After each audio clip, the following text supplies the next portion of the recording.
ඉතින් අපියා දුර බොහෝමයි දරාගෙන අපිවම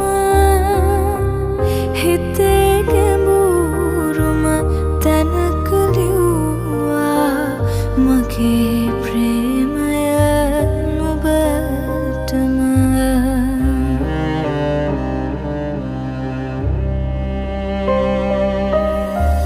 කඩන් වැටෙන පුංචි තරුවක් දෙස බලන් මම හිතන්